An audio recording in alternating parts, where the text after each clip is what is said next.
Isang adventurer party na binubuo ng 3 miyembro ang sumubok na makipagsapalaran sa loob ng isang dungeon. Isa sa miyembro nila ay ang appraiser na si Ai na tanging silbi lang sa grupo ay maging tagabuhat ng kanilang mga gamit at sumuri sa mga halimaw na naililigpit ng dalawa niyang kasamahan. Dahil sa kanyang trabaho ay tunuturing lang siyang basurero at isa din sa dahilan ay nabibilang lang siya sa common class.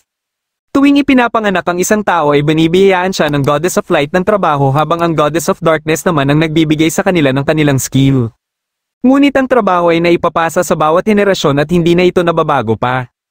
Nahahati sa 3 klase ang trabaho at ito ay ang rare class kung saan nabibilang ang iilang mga noble at mga talentadong tao. Sumunod ay ang high common class kung saan dito naman nabibilang ang mga swordsmen, mage o kahit sino na kayang makipaglaban. Habang sa low common class naman nabibilang ang mga magsasaka at mga appraiser na kagaya niya na walang kakayahang makipaglaban. Bagamat nakaugalian ng naipapamana ang trabaho ng magulang sa anak ay hindi ito ang nangyari sa kanya sa kadahilanang nasawi kaagad ang kanyang mga magulang. Dahil dito ay napilitan siyang maging adventurer na karaniwang pinipili ng mga common class. Habang tinatanggal niya ang iilang bahagi ng halimaw na pwede nilang maibenta ay pinagtatawanan lang siya ng dalawa niyang kasama dahil sa nakakadiri niyang ginagawa. Kahit anong sakit ang kanyang nararamdaman ay wala siyang magawa dahil ito lang ang tanging paraan para mabuhay siya. Makalipas ang ilang minuto ay may nakita silang bangkay ng Hellhound na siyang ipinagtaka niya dahil kung pagbabasehan ng impormasyon sa guild ay walang ganitong halimaw na makikita dapat sa kinaroroonan nila. Ngunit walang pakialam dito ang kanyang mga kasama basta ang importante lang sa mga ito ay kunin niya ang mga materyales na mapapakinabangan nila sa Hellhound. Sa di kalayuan ay may nakita pa silang patay na Hellhound kaya dito na nakaramdam ng pagkabahala si Ain. Sinubukan niyang kumbinsihin ang kanyang mga kasama na umalis na sila sa lugar ngunit hindi siya pinakinggan ng mga ito. Kung aalis umano siya ay kailangan niyang iwan ang kanyang mga dala at hindi na siya makakakuha pa ng kanyang parte. Dahil dito ay napilitan na lang siya na sumama sa panghihinayang na wala siyang makukuha. Sinundan nila ang mga bangkay ng Hellhound hanggang sa makarating sila sa parte ng dungeon kung saan namamalagi ang maraming Hellhound.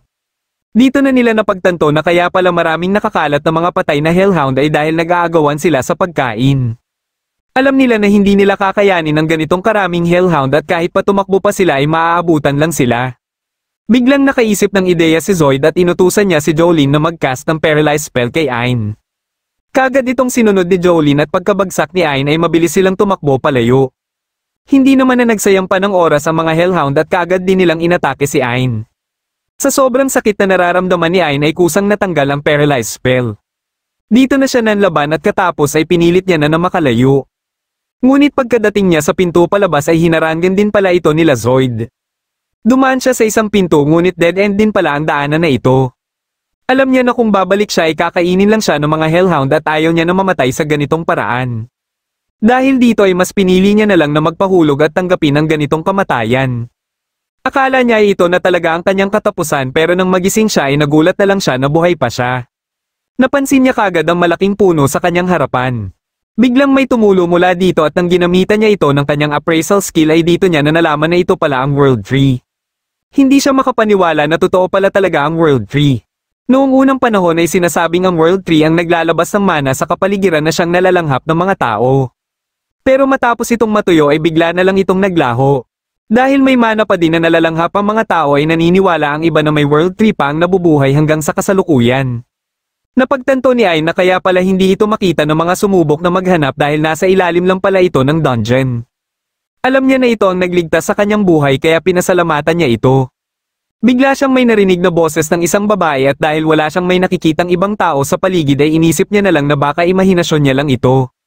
Minabuti niya na umalis kagad dahil siguradong magugutom lang siya kung mananatili pa siya dito. Ngunit makalipas lang ang ilang minuto na paglalakad ay bigla na lang may umatake sa kanya. Gumamit siya ng appraisal skill at ito pala ay isang gremlin na isang S-rank. Muli itong umatake at dahil sa sobrang bilis nito ay wala siyang magawa. Ililigpit na sana siya nang biglang dumating ang isa namang death bear na isa ding S-rank. Matapos nitong iligpit ang gremlin ay inatake din ito si Ain dahilan para mapuruhan ang isa niyang mata. Ngunit bago pa man ito tuluyang mailigpit si Ain ay bigla din may umatake dito. Dahil sa sobrang dami na ng dugo ang nawala kay Ain ay nawala na siya ng malay. Nang magkamalay siya ay nagulat siya nang makita ang isang napakagandang babae sa harapan niya. Nasa tabi din pala niya ang nagligtas sa kanya para sabihan siya na inumin ang tsaa na nilikha ng anak nito. Dito niya na nalaman na ang magandang babae pala na nagngangalang Yuri ang nakiusap na iligtas siya. Nagpakilala naman sa pangalang Ursula ang ina ni Yuri at siyang guardian ng World Tree. Dito na din niya nalaman na may 9 na World Tree pala ang nakakalat sa iba't ibang panig ng mundo at sila Ursula na mga guardian ang nagproprotekta sa mga ito. At kaya ina ang tawag ni Yuri kay Ursula ay dahil si Yuri pala mismo ang Tree Spirit ng World Tree na nasa harapan nila. Biglang naalala ni Ayn ang mga nangyari kanina kaya dito na din ipinaliwanag sa kanya ni Ursula ang lahat. Dahil hindi na kayang pagalingin ng patak mula sa World Tree ang kanyang mata ay ginawa na lang umano siya ng isang prosthetic spirit eye na galing sa parte ng World Tree. Nagtataka siya kung bakit ginagawa ni Yuri ang lahat para sa kanya at ayon kay Yuri ay dahil umano ito sa pagtanaw ng utang na loob niya kanina. Dahil ang ibang adventurer na tinulungan nila dati ay hindi man lang nagpapasalamat at ang iba pa ay kumukuha pa ng mga dahon at sanga sa World Tree. Gusto sana ni Ursula na paalisin na si Ayn ngunit alam ni Yuri na hindi pa kakayanin ni Ayn na makalabas ng ligtas sa dungeon. Dahil sa pagmamakaawa ni Yuri ay napilitan na lang si Ursula na isailalim sa pagsasanay si Ayn hanggang sa magkaroon siya ng sapat na kakayahan para makalabas ng dungeon. Hindi na sila nag-aksaya pa ng oras at kaagad nilang sinimulan ang pagsasanay. Makalipas ang ilang minuto na paglalakad ay pinagamit ni Ursula kay Ayn sa kauna-unahang pagkakataon ng kapangyarihan ng kaliwa niyang mata. Matapos niya itong mapa-activate ay dito na ginising ni Ursula ang gremlin. Gusto ni Ursula na gamitin niya ang kanyang appraisal skill para iwasan ang mga atake ng gremlin. Sa una ay hindi ito naging madali para sa kanya dahil ang nakasanayan niyang gawin ay manguha lang ng impormasyon. Buti na lang ay may baon na patak mula sa World Tree si Ursula kaya kahit ilang beses pa siyang mapuruhan ng gremlin ay magagawa siya nitong mapagaling. Muli nilang ipinagpatuloy ang pagsasanay at sa pagkakataon na ito ay matagumpay niya nang nailagan ang atake ng gremlin. Makalipas ang isang linggo ay nakikita na ni Ursula ang malaking pagbabago sa mga galaw ni Ayn. Dahil dito ay napagpasyahan niya na dumiretso na sila sa susunod na lesson at ito ay kailangan ng iligpit ni Ayn ang gremlin. Binigyan niya ito ng wooden sword mula sa World Tree na kinuha pa mismo ni Yuri. Pagkasugod ng gremlin ay gumamit din ng appraisal skill si Ayn para sa kanyang atake ngunit mabilis lang din itong nailagan ng gremlin. Paulit-ulit siyang sumubok ngunit parati lang itong naiilagan ng gremlin. Dahil dito ay hindi na nakatiis si Ursula kaya nagbigay na ito ng tip sa kung ano ang dapat niyang gawin. Dito niya na naisip ang trajectory ng atake ng gremlin kaya ginamit niya na ang super appraise. Pakiramdam niya ay parang bumagal masyado sa paggalaw ang gremlin kaya pagka-atake niya ay nakalikha siya ng napakalakas na puwersa. Hindi niya mapigilang magdiwang na sa wakas ay nakatalo din siya ng isang dungeon monster at isa pang S-rank. Ngunit hindi lang pala isang gremlin ang kailangan niyang iligpit dahil kailangan niyang ubusin ang lahat na nasa kinaroroonan nila. Matapos niyang maubos ang mga ito ay dumiretso din sila kagad sa susunod na lesson at ito ay gamitan ng appraisal ang gremlin pero sa pagkakataon na ito ay makukuha niya ang abilidad nito. Nang sinubukan niya ito ay nakuha niya ang super acceleration ngunit nagdahilan naman ito ng sobrang pananakit ng kanyang ulo.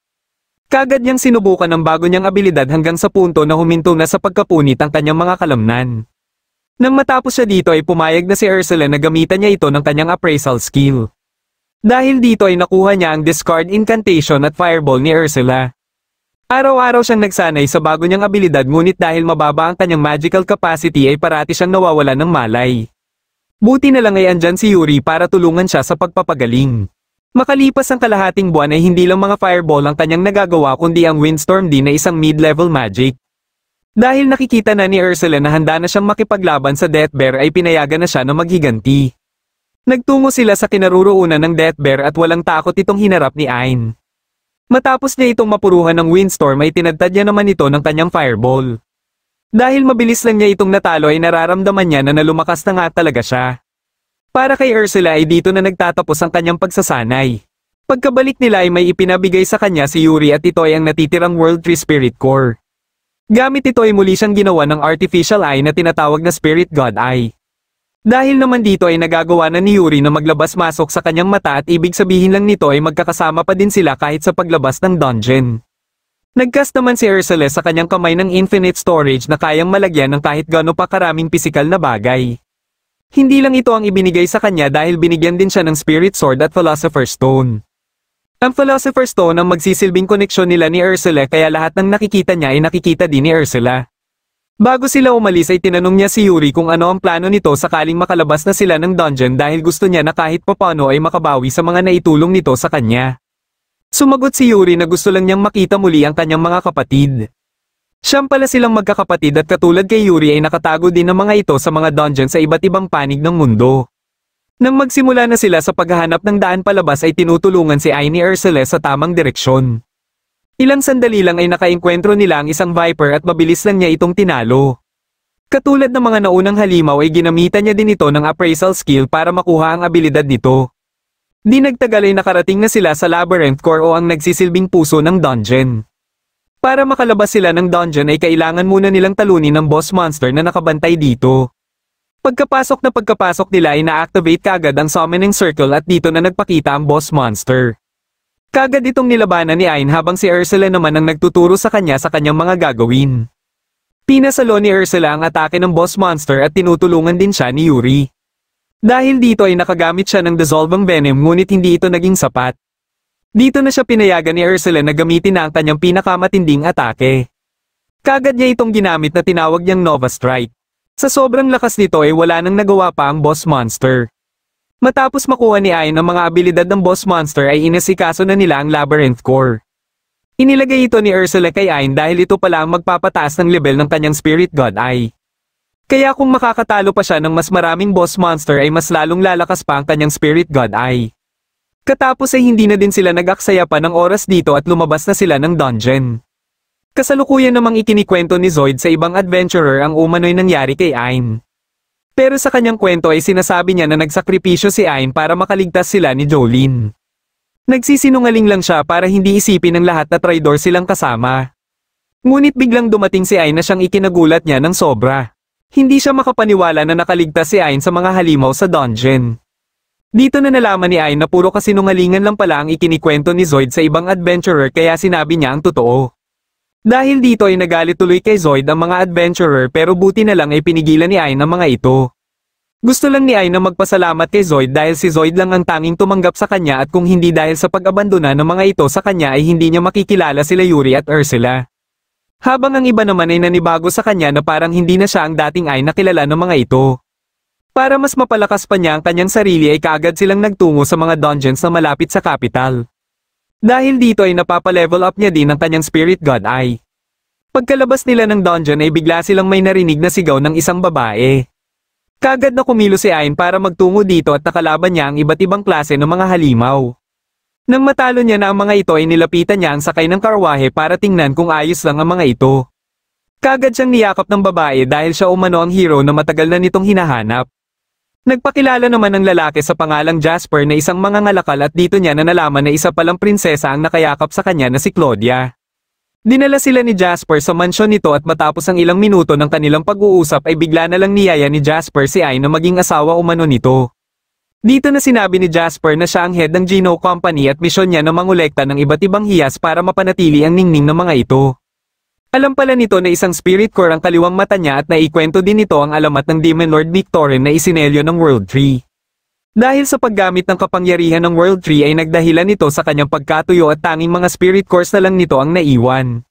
Matagal nang naghahanap ng mga spirit cores si Jasper kaya nabibighani ito sa mata ni Ain. Iminungkahi naman ni Ursula na tanggapin na lang ni Ain ang alok ni Jasper dahil malaki ang posibilidad na may mga impormasyon nito kung nasaan ang ibang World Tree. Pinag-isipan nito ni Ain at bagamat hindi niya maibibigay ang gusto ni Jasper ay minabuti niya na makipagkaibigan na lang dito at hindi naman ito naging problema kay Jasper. Hindi na siya nagpaligoy-ligoy pa at kaagad niyang tinanong si Jasper kung may alam ito sa kinaroroonan ng ibang spirit cores.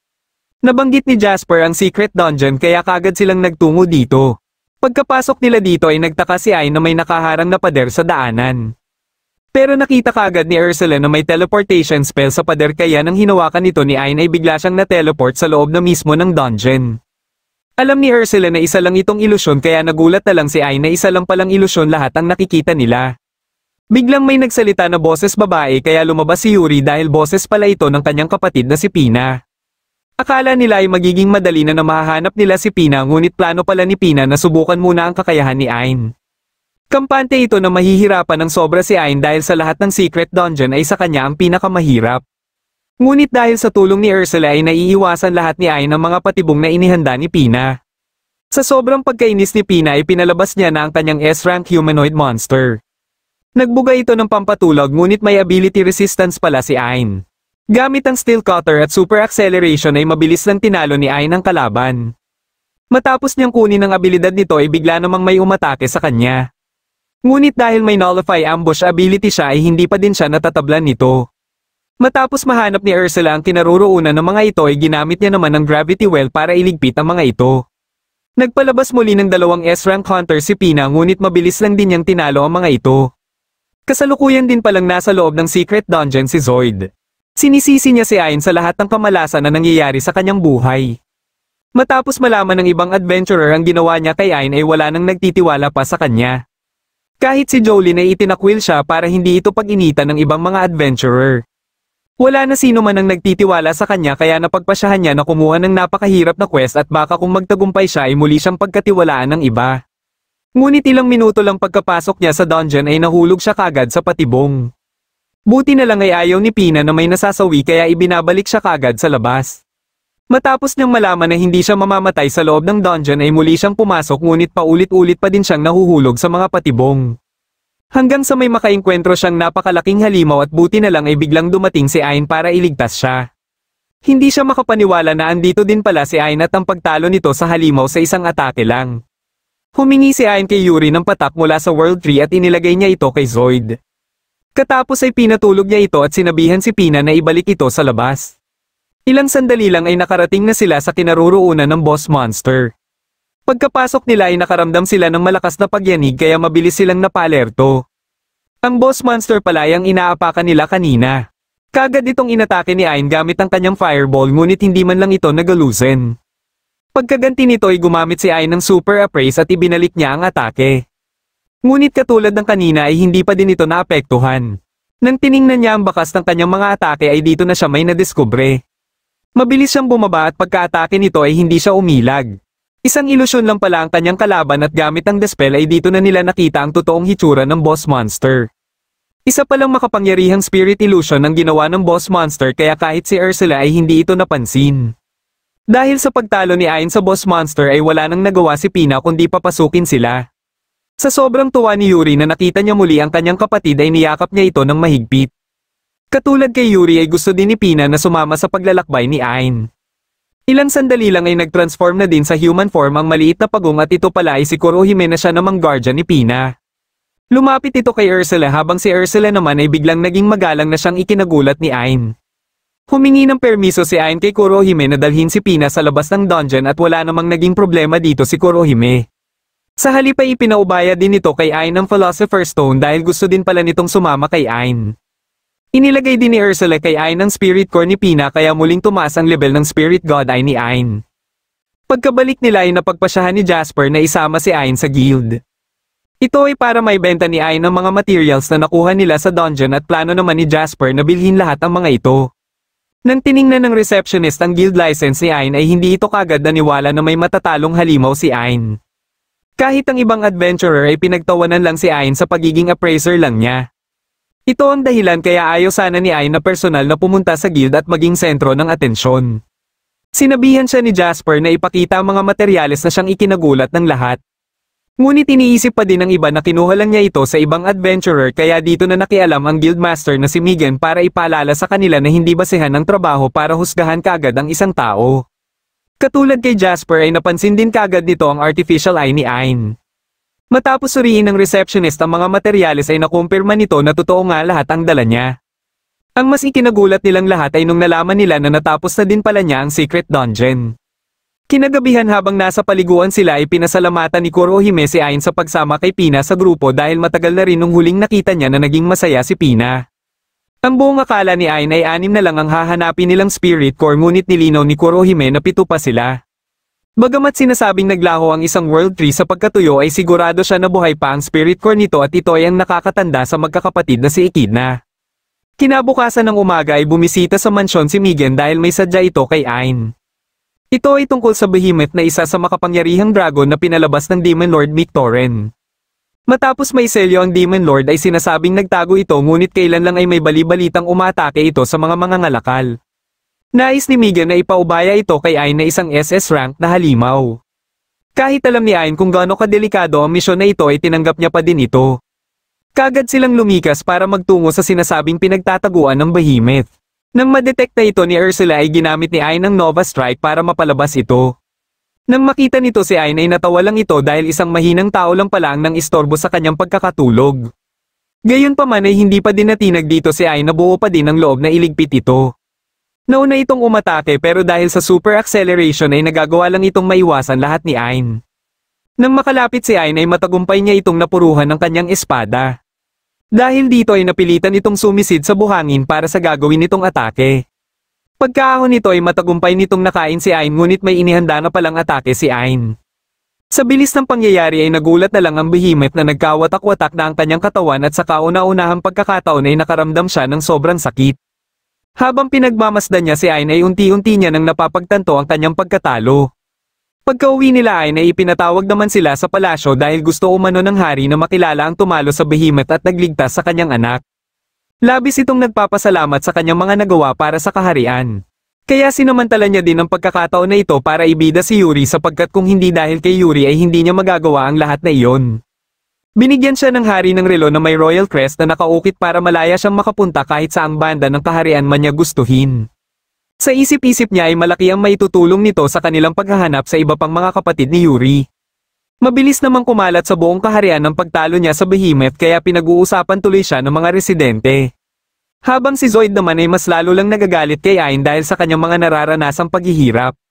Biglang may lumapit sa kanyang isang babae na nagpakilala sa pangalang Echidna at isa umanong spirit. Nagulat siya na alam nito na may nararamdaman siyang galit kay Ain at nag-alok ito ng tulong para makapaghiganti siya. Dito niya na nalaman ang tungkol sa spirit eyes na tinataglay ni Ain kaya lumakas ito at pwede din umano siyang bigyan ng katulad nito. Kagad niyang tinanggap ang alok ni Echidna kaya hindi na nagpaligoy-ligoy pa si Echidna at inilagay din ito kagad sa kanya ang spirit eye. Matapos siyang mag-transform sa anyong halimaw ay dali-dali siyang umalis para subukan ang bago niyang kapangyarihan. Sakto namang nakita niya sa di kalayuan si Jolene na may kasamang lalaki kaya ang mga ito muna ang pinagdiskitahan niya. Una niyang iniligpit ang lalaki dahilan para manginig sa takot si Jolene. Sinubukan pa ni Jolene na magmakaawa sa kanya ngunit hindi niya na ito pinakinggan pa. Dito na din siya nagsimulang manggulo kaya habang papunta sana sa palengke sila Yuri ay narinig nila ang sigaw ng mga tao. Nang makita nila ang mga sugatan ay dali-dali itong pinagaling ni Yuri. Inutusan naman ni Echidna si Zoid na iligpit ang mga spirits dahil ang mga ito ang rason bakit biglang lumakas si Ain. Una niyang pinunteriya si Yuri ngunit mabilis nakakilo si Pina para makalikha ng barrier at katapos ay dali-dali silang tumakas. Tinuruan ni Echidna si Zoid kung ano ang dapat gawin para makawala ito sa barrier. Kagad nitong naabutan sila Yuri at sa pagkakataon na ito ay hindi na umubra pa ang barrier ni Pina. Sinubukan ni Yuri na humarang kaya siya tuloy ang inuna ni Zoid. Ililigpit na sana siya ni Zoid nang biglang dumating dito si Ain. Pinapasok ni Ain ang lahat sa kanyang mata at nang ginamitan niya ng appraisal skill si Zoid ay nagulat siya na hindi niya ito mabasa. Biglang umatake si Zoid at dito na nagsimula ang kanilang labanan. Dahil sa anti-spirit arts ito ay hindi din umuubra ang barrier ni Ain. Matapos nitong mabanggit ang pangalan ni Ain ay dito lang napagtanto ni Ain na si Zoid pala ang kanyang kaharap. Muli itong umatake pero sa pagkakataon na ito ay nag-aalinlangan na si Ain na gumanti. Nang makarating sila sa taas ay pinaalala ni Zoid na dati ding walang kwentang tao si Ain kagaya nito. Dahil dito ay napaisip si Ain na totoo nga ang mga sinasabi ni Zoid dahil kung tutuusin ay wala siya sa kalagayan niya ngayon kung wala sila Yuri. Dito na lumabas sila Yuri at Ursula para ipaalala sa kanya na hindi totoo ang kanyang mga iniisip. Dahil dito ay nagkaroon siya muli ng lakas ng loob at gusto niyang patunayan sa kanyang sarili na hindi na siya ang mahinang Ain na kilala ni Zoid. Sinubukan ni Zoid na umatake ngunit naunahan lang siya ni Ain. Dahil nahihirapan na siya na makipagsabayan kay Ain ay humingi na siya ng tulong kay Echidna. Kagad namang sinunod ni Echidna ang kanyang hiling ngunit buo na ampas siya ni Ain na iligpit na siya ng tuluyan. Sa sobrang lakas ng atake ni Ain ay hindi na niya nagamit pa ang dagdag na kapangyarihan na ibinigay ni Echidna. Alam ni Ain na may nagsamantala sa kahinaan ni Zoid kaya napapaisip siya kung sino kaya ito. Pagsapit ng gabi ay kinuha ni Echidna ang Spirit Eye dahil nailagay pala dito ang data sa nangyaring pakikipaglaban kanina ni Ain. Kaya pala gusto nito na mailigpit si Ain ay dahil sa pinaplano nitong pakawalan muli ang Demon Lord Victoren.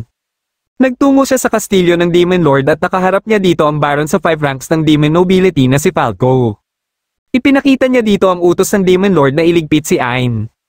Dahil isang hamak na tao lang si Ain ay ayaw itong pag-aksayahan ng oras ni Falco kahit pautos ito ng Demon Lord. Nakaisip naman kagad ng paraan si Echidna para mapapayag ito at matagumpay niya itong nagawa.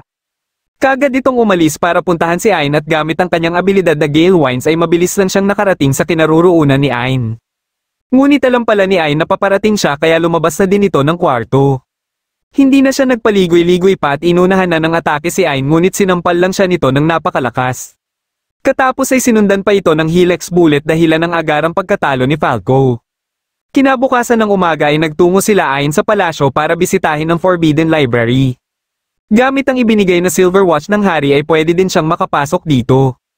Pagkapasok nila dito ay nauntog si Yuri dahil may invisible barrier pala na nakaharang dito. Kahit si Ursula ay hindi din magawang makalusot kaya napilitan na lang si Ain na magpatuloy kahit siya lang mag-isa. Pagkapasok niya mismo sa library ay namangha siya sa sobrang dami ng libro. Ilang sandali lang ay napansin niya na parang may nahuhulog kaya dali-dali niya itong sinalo. Napansin niya kagad na parang namumula ito matapos ang kanyang pagsalo dito. Matapos niyang magpakilala ay nagpakilala naman ito sa pangalang Alice na siya umanong librarian dito. Sinabi niya dito na may hinahanap siyang libro na naglalaman ng mga impormasyon tungkol sa secret dungeons kaya tinanong siya ni Alice kung bakit niya ito ginagawa. Matapos niyang sumagot ay kagad nitong ibinigay ang libro. Dito na ito nangumusta kay Yuri kaya dito niya na din nalaman na isa din pala ito sa spirit ng World Tree. Biglang may nagpakita dito at ito naman ang guardian ni Alice na nagpakilalang si Akahane.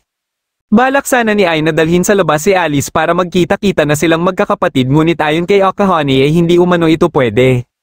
Dito lang din nalaman ni Ain na wala pala talaga sa loob ng palasyo ang library kundi nasa secret dungeon din. Ito ang rason bakit walang nakakapasok na spirit kaya kung gusto niya na magkita-kita ang magkakapatid ay kailangan niya munang hanapin ang secret dungeon mula sa labas o kaya ay gawin ito sa wastong paraan. Naisip niya na kung si Alice na lang kaya ang dalhin niya sa labas ngunit ang problema naman ay hindi pa handa si Alice na lumabas ng library. Naintindihan naman kagad ni Ain ang nararamdaman ni Alice kaya nangako siya na gagawin niya ang lahat para magkita-kita silang magkakapatid kahit pa hanapin niya sa labas ang secret dungeon na kinaroroonan nila. Pagkaalis niya ay nagkausap sila Alice at Akahane tungkol sa naging alok ni Ain. Alam ni Akahane kung ano talaga ang nararamdaman ni Alice kaya binigyan niya ito ng lakas ng loob na masabi ito ni Alice kay Ain pagkabalik ni Ain. Kinabukasan pagkabalik ni Ain ay sinabi na ni Alice ang kanyang nais na ilabas siya ni Ain dito. Matapos maibigay ni Akahane ang spirit core ni Alice ay lumakad sila kagad para hanapin ang daan palabas. Mag-isang nilabanan ni Ain ang mga halimaw hanggang sa matagumpay silang makalabas ng secret dungeon.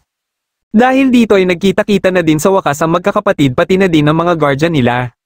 Napansin naman kaagad ni Pina na parang nahuhulog na din ang loob ni Alice kay Ain kaya gumawa siya ng paraan para mapilitan ito na lumapit kay Ain. Isang araw ay kinausap muli nila Jasper at Megan si Ain dahil sa personal request ng hari sa guild. Ito ay tungkol umano sa mga demons kaya muling naalala ni Ain si Falco. May natanggap umano silang impormasyon na mas lalo lang dumadami ang mga nakikitang demons sa may Rayshek domain. Kaya ang misyon niya na gagawin dito ay ubusin ang mga demons. Bagamat pinaalala sa kanya ni Ursula na may iba silang misyon na dapat atupagin ay hindi niya pa din matiis ang mga residente ng Rayshek domain kaya tinagap niya ang misyon na ito. Kasalukuyang namang may isinasagawang pag-aalay ang mga residente ng Rayshek sa itinuturing nilang Diyos. Sa araw na ito ay ang batang si Mia ang nakatakda nilang ialay. Ang buong akala ni Mia ay dadalhin lang siya sa lugar na puno ng masasarap na pagkain. Nang magpakita ang umano'y kanilang Diyos na Hydra ay wala nang nagawa ang kanyang ama kundi sundin ang ritual. Ngunit bago pa man siya lumunin ng Hydra ay biglang nagbago ang isip ng kanyang ama at nakiusap na ito na lang ang magsilbing sakripisyo. Sa galit ng Hydra ay napagpasyahan nito na iligpit na lang silang lahat.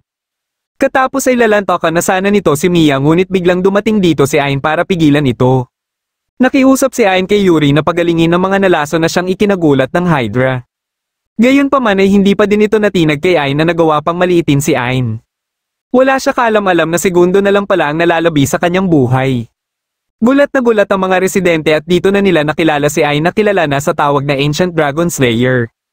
Labis ang pasasalamat ng mga ito kay Ain ngunit nang sinabi na ni Ain na nais niyang makaharap ang feudal lord ng Rayshek domain ay biglang natahimik ang mga ito.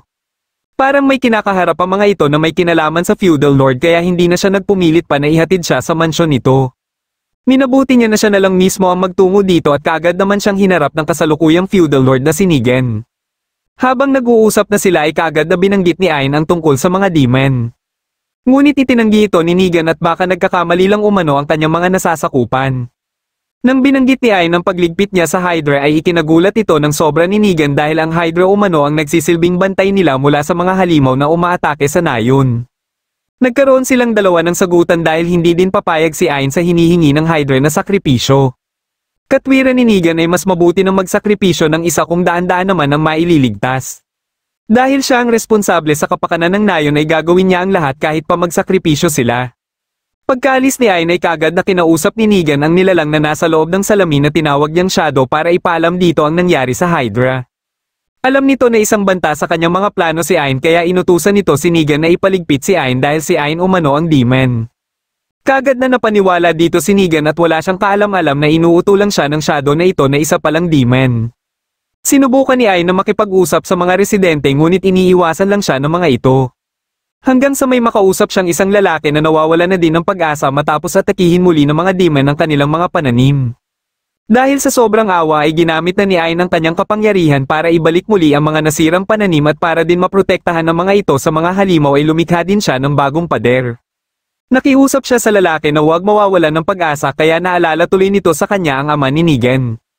Naikwento nito ang lahat ng mga nangyari simula nung si Negan na ang namuno sa kanila. Sunod-sunod ang mga paghihirap ang nangyari sa kanila pero dahil sa ginawa ni Ayn ay nabigyan pa din sila ng bagong pag-asa. Ilang sandali lang ay biglang napaalerto si Ayn at ito pala ay dahil sa napakadaming halimaw na papalapit sa nayon. Tuwang-tuwa si Shadow dahil siguradong hindi makakaligtas dito si Ayn. Ngunit kahit gaano pa karami ang mga halimaw ay sisiguraduhin naman ni Ayn na ililigpit niya lahat ang mga ito. Bago pa makalapit ang mga ito sa nayon ay inunahan niya kaagad ito ng kanyang Helix bullet. Ang problema ay parang hindi man lang nabawasan ng mga halimaw dahil sa sobrang dami nila. Sinubukan ng mga ito na umatake kay Ayn kaya sinamantala na din ni Ayn ang pagkakataon na ito na gamitin ang iba niyang mga abilidad. Ilang sandali lang ay nagpasya na siya na gamitin ang isa sa pinakamatindi niyang teknik na tinatawag niyang drawing strike. Sa lawak ng abot nito ay walang ni isa ang nakaligtas sa mga halimaw. Pero dahil sa sobrang paggamit niya ng kanyang kapangyarihan ay nanghine siya ng sobra. Buti na lang ay kaagad ding kumilos si Yuri para pagalingin siya. Labis naman ang tuwa at pasasalamat sa kanya ng mga residente sa kanyang ginawang pagligtas sa mga ito. Pero para sa lalaking tinulungan niya kanina ay hindi ito tama na aasa lang sila kay Ayn habang sila ay walang ginagawa para mailigtas ang kanilang mga sarili. Nais nito na kumilos din sila para sa kanilang kaligtasan at ihinto na ang pagsunod kay Negan. Dito na napagtanto ng karamihan na panahon na nga siguro na lumaban sila para sa kanilang kapakanan nang sa gayon ay wala nang kailangan pang isakripisyo sa kanila. Biglang dumating dito si Negan na siyang ikinagulat nilang lahat. Sinabi nila dito ang kanilang pinaplano kaya sinabi din ito na isang demon si Ayn at inuuto lang silang lahat. Ngunit kahit ano pa ang kanyang sabihin ay mas gugustuhin pa ng kanyang mga nasasakupan ang kagaya ni Ayn kaysa naman sa kanyang pamumuno na handang isakripisyo ang kanyang mga nasasakupan para lang layunin niyang protektahan ang nayon. Muling ipinaalala sa kanya ang kanyang ama na totoong nagmamahal sa kanyang mga nasasakupan. Dito na biglang sumakit ang kanyang ulo kaya naglabas siya ng salamin para humingi ng tulong kay Shadow. Sinubukan itong gamitan ng appraisal skill ni Ayn ngunit hindi niya ito mabasa kaya sigurado siya na may concealment skill din ito kagaya nung kay Zoid. Sinubukan pa niyang iligtas si Negan na malamo ni Shadow ngunit huli na ang lahat. Nakausap ni Negan si Shadow at dito na inamin ni Shadow ang lahat-lahat ng mga ginawa nito. Ipinakita dito ang mga panahon nung bata pa siya at buhay pa ang kanyang ama. Dahil sakitin siyang bata at naiiba ang kanyang hitsura sa kanyang ama ay iniisip ng iba na hindi talaga siya tunay na anak. Sa sobrang pagkadismaya ay dito na nagpakita sa kanya si Shadow. Ito ang parati niyang nakakausap dahil na din walang may gustong makipagkaibigan sa kanya. Hanggang sa magkasakit ang kanyang ama kaya sinamantala ni Shadow ang pagkakataon na ito na irekomenda sa kanya ang isang uri ng gamot. Wala siyang kaalam-alam na isa pala itong lason kaya lalo lang lumala ang kalagayan ng kanyang ama. Hanggang sa masawi ito at dahil siya ang susunod na mamumuno sa Rayshek ay naging katulong niya dito si Shadow. Matapos niyang malaman ng tungkol sa gamot ay hindi ito kinaya ng kanyang isip dahilan para tuluyan ng makuha ni Shadow ang kanyang katawan. Nagpakilala si Shadow kay Ayn na siya namang Viscount sa 5 ranks ng Demon Nobility. Dito na nalaman nila Ayn na may isa palang demon ang matagal nang nagtatago sa katawan ni Negan. Kaya kung ililigpit niya si Shadow ay madadamay din si Negan. Pagkasimula ng kanilang laban ay sinubukan muna niya itong ikulong sa barrier ngunit gumamit lang din ito ng anti-spirit arts. Katapos ay nagpalabas ito ng mga demon na siyang papatakihin naman ito sa mga taga-nayon. Sinubukan ni Ayn na mapanatiling ligtas ang mga taga-nayon ngunit hindi siya binibigyan ng pagkakataon ni Shadow na gawin lang ang kanyang mga gusto. Walang tigil siyang inatake ni Shadow at tuwing sinusubukan niyang gumanti ay naiisip naman niya si Negan. Naniniwala siya na buhay pa din si Negan kaya paulit-ulit niya itong tinawag. Kahit patuloy siyang inaatake ni Shadow ay pinilit niya pa ding makalapit at nang makalapit na siya dito ay kaagad niya itong inuntog dahilan para mawalan ito ng malay. Kaya ilang sandali lang ay naririnig na ninigan ng boses ni Ai na paulit-ulit siyang tinatawag. Muli niyang naalala ang kanyang ama kaya nagkaroon siya ng lakas ng loob na labanan ang pagkakakontrol sa kanya ni Shadow. Nang magkamalay si Shadow ay mabilis itong lumayo kay Ain. Sinubukan niyang umatake muli ngunit bigla siyang napahinto dahil nakabalik na pala si Negan. Sinamantala ni Negan ang pagkakataon na ito na magpasalamat kay Ain at katapos ay sinaksak niya na ang kanyang sarili. Sa kagustuhan ni Shadow na mabuhay ay dali-dali siyang umalis sa katawan ni Negan. Balak niya na saniban sana si Mia ngunit hindi siya hinayaan lang ni Ain. Kaagad na pinagaling ni Ain si Negan at pati si Yuri ay lumabas na din para tulungan siya. Dahil sa kanilang pagpupursige na mailigtas ang buhay ni Negan ay matagumpay nila itong nagawa. Niyakap nila ito ng mahigpit ngunit hindi pala nito nagustuhan na niligtas pa nila ang buhay nito. Gusto ni Negan na masawi na nang sa gayon ay mapagbayaran niya na ang kanyang mga kasalanan. Kaya nilinaw sa kanya ni Ain na kahit sa kabila ng kanyang mga nagawa ay ayaw pa din ni Ain na may magsasakripisyo. Kahit ang kanyang mga nasasakupan ay hindi sang-ayon na masasawi na lang siya dahil hindi sapat ang kanyang kamatayan para pagbayaran ang kanyang mga kasalanan. Binigyan siya ng mga ito ng pagkakataon na makabawi sa kanyang mga nagawang kasalanan. Labis ang kanyang pagsisisi at nagpasalamat siya ng sobra sa isa pang pagkakataon na ibinigay sa kanya. Biglang nanghina si Yuri kaya minabuti ni Ain na itabi muna ito para makapagpahinga. Makalipas ang ilang minuto ay napansin nila Alice si Shadow na papatakas kaya kaagad nila itong ikinulong. Nilapitan ito ni Ain dahil gusto niyang itanong dito kung bakit gusto siyang ipaligpit at kung sino ang may utos nito. Nangako siya na papakawalan nito kung magsalita ito ngunit nang babanggitin na sana nito ang pangalan ni Echidna ay bigla na lang itong sumabog. Pagkabalik nila sa palasyo ay inalok si Ain ng hari na maging bagong feudal lord ng Rayshek domain. Ito ay matapos magpakulong ni Negan para mapagbayaran niya muna ang kanyang mga kasalanan.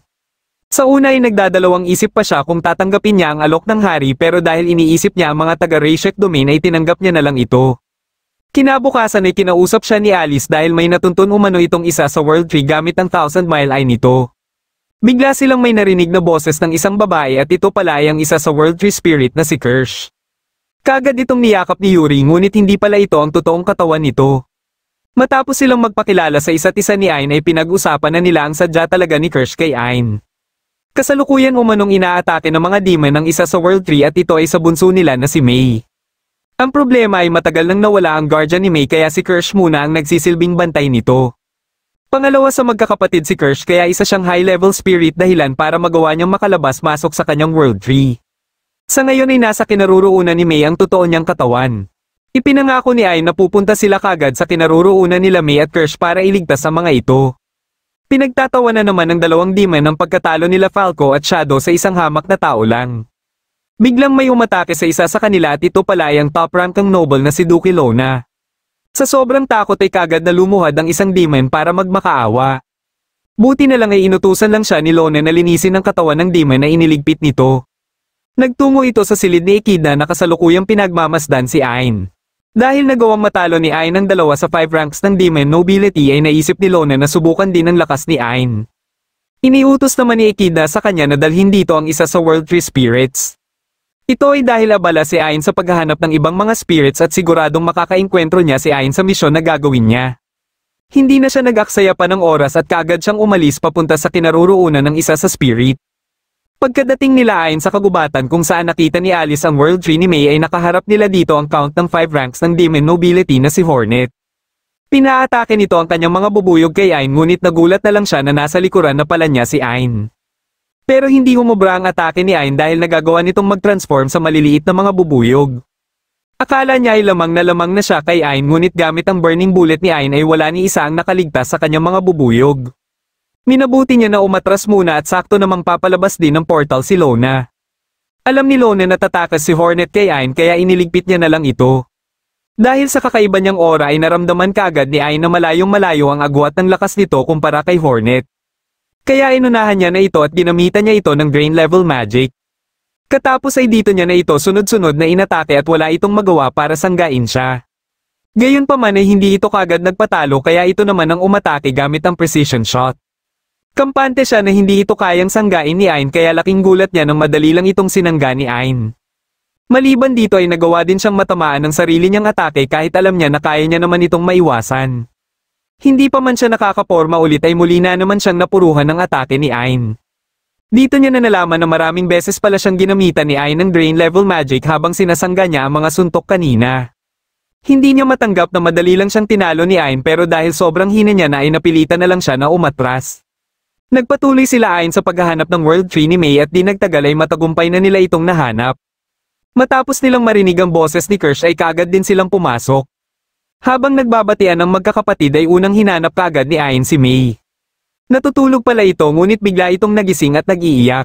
Buti na lang ay kaagad na pumagitna si Yuri at dito lang ito tumahan. Ipinakilala ng maayos ni Yuri si Ain kay Mei kaya dito na ito nakipaglaro kay Ain.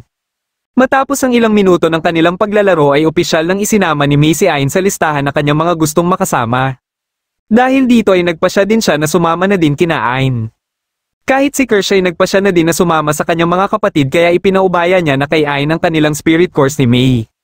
Inilagay itong lahat ni Ursula kay Ain at mula kay Kirsch ay nakuha ni Ain ang Evil Eye of Nothingness. Power of Recreation naman ang nakuha niya kay Mei at maliban dito ay nag-level up din ang kanyang Artificial Eye kaya nagagawa niya na mag-appraise ng aura. Hindi lang pala mga ito ang nakuha niya dahil pati ang kanyang espada ay may Smite Evil Power na din. Matapos ang pagkatalo na dinanas ng mga demon ay nagpasya na si Ikeda na ipatawag sa pagpupulong ang lahat ng mga high-ranking demons. Pagkabalik nila Ain sa kastilyo ng Rayshek ay napagpasyahan nila na maglinis muna. Makalipas ang ilang oras na paglilinis ay nagulat si Ain nang makita si Yuri na nakabihis ng maayos. May pinaplano palang surprise party ang mga ito para pasalamatan si Ain sa mga nagawa nito sa kanila. Hindi naman nila nakalimutang ipaghanda si Ain ng masusuot din ito. Idinaos nila ang party na walang iniisip kundi ang mga masasayang pangyayari na nangyayari ngayon sa kanilang mga buhay. Pagsapit ng hapon ay nagkaroon ng pagkakataon si Yuri na muling magpasalamat kay Ain. Nangako naman si Ain na hahanapin din nila ang 4 pang World Tree Spirits. Dito na nagtatapos ang huling episode ng Even Given the Worthless Appraiser Class I'm Actually the Strongest Season 1. Kung nagustuhan mo ang ating kwento ay huwag kakalimutang mag-like at mag-subscribe na din para malalaman mo kagad kung may bago akong video. Maraming salamat sa panonood at shoutout na din kina